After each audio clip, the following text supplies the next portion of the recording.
Hello engineers. आज आपण electrical engineering, ITI electrician आणि डिप्लोमा इंजिनिअरिंगमधील सर्वात महत्त्वाच्या मशीन्सपैकी टॉपिक शिकणार आहोत. तो आहे थ्री फेज इंडक्शन मोटर. जर तुम्ही कधी इंडस्ट्री, फॅक्टरी, पॉवर प्लांट किंवा मॅन्युफॅक्चरिंग युनिटमध्ये गेला असाल तर तुम्हाला हजारो मोटर्स दिसतील आणि त्यापैकी जवळपास 80% जास्त मोटर्स या थ्री फेज इंडक्शन मोटर्स असतात. म्हणूनच इंडक्शन मोटरला वर्क हॉर्स ऑफ इंडस्ट्री असे म्हटले जाते. पण प्रश्न असा आहे, ही मोटर सेफ स्टार्टिंग कशी असते, ती फिरायला सुरुवात कशी करते आणि तिच्यामध्ये ब्रशेस किंवा कॉम्युटेटर नसतानाही टॉर्क कसा डेव्हलप होतो. चला समजून घेऊया. First of all, three phase induction motor works on the principle of electromagnetic induction. जेव्हा स्टेटरच्या थ्री फेज वाइंडिंगला बॅलन्स थ्री फेज सप्लाय दिला जातो तेव्हा रोटॅटिंग मॅग्नेटिक फील्ड ही निर्माण होते आणि यालाच MMF किंवा रोटॅटिंग मॅग्नेटिक फील्ड बोलतात. या मॅग्नेटिक फील्डची स्पीड ही सिंक्रोनस स्पीड असते. The rotating magnetic field is the heart of an induction motor. आता मोटरची कंस्ट्रक्शन पाहूया. थ्री फेज इंडक्शन मोटरचे दोन मुख्य पार्ट्स असतात, एक स्टेटर आणि एक रोटर. स्टेटरला स्टेशनरी पार्ट म्हणतात, तर यामध्ये थ्री फेज वाइंडिंग असते. रोटरला रोटॅटिंग पार्ट असतो आणि रोटरचे दोन प्रकार असतात, स्क्विरल केज रोटर आणि slip ring rotor. Squirrel cage rotor हा मजबूत, साधा आणि कमी देखभाल करणारा असतो, म्हणून तो इंडस्ट्रीजमध्ये सर्वाधिक वापरला जातो. स्लिप रिंग रोटरमध्ये रोटर वाइंडिंग्स बाहेर सिपलिंग्सद्वारे जोडले जातात. यामुळे स्टार्टिंग टॉर्क हा कंट्रोल करता येतो. आता वर्किंग प्रिन्सिपल समजून घेऊया.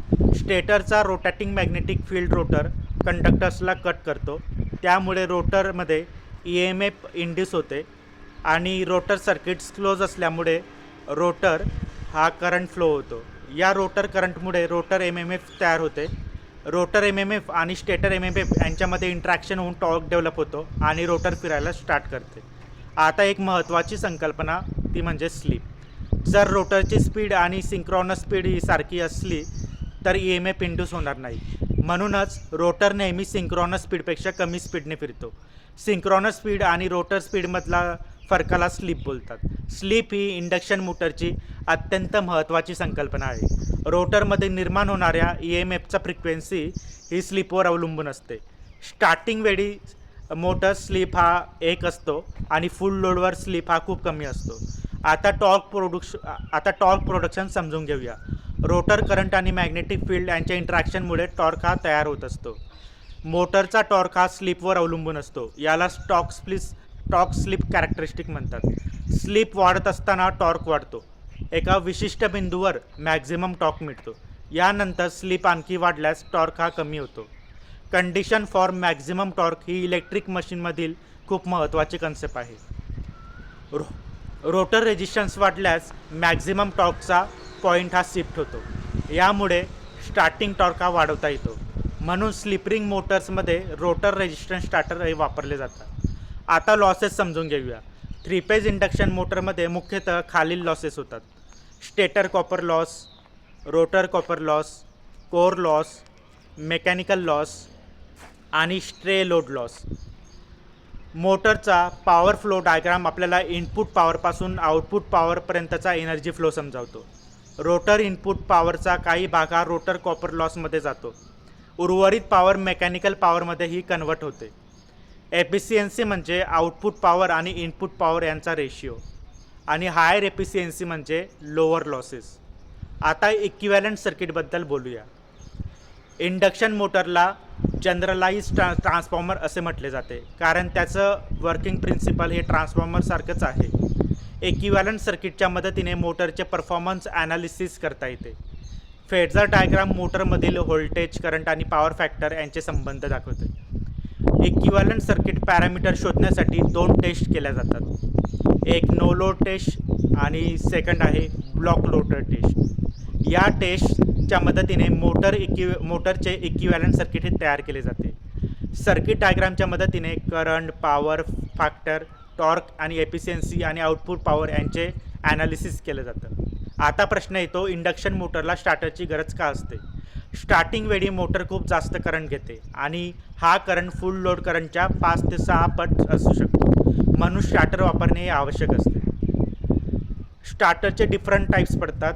DOL starter, star delta starter, auto transformer starter, stator resistance starter, rotor resistance starter आणि याचबरोबर सॉफ्ट स्टार्टर. DOL स्टार्टर साधा आणि स्वस्त, पण स्टार्टिंग करंट हा जास्त असतो.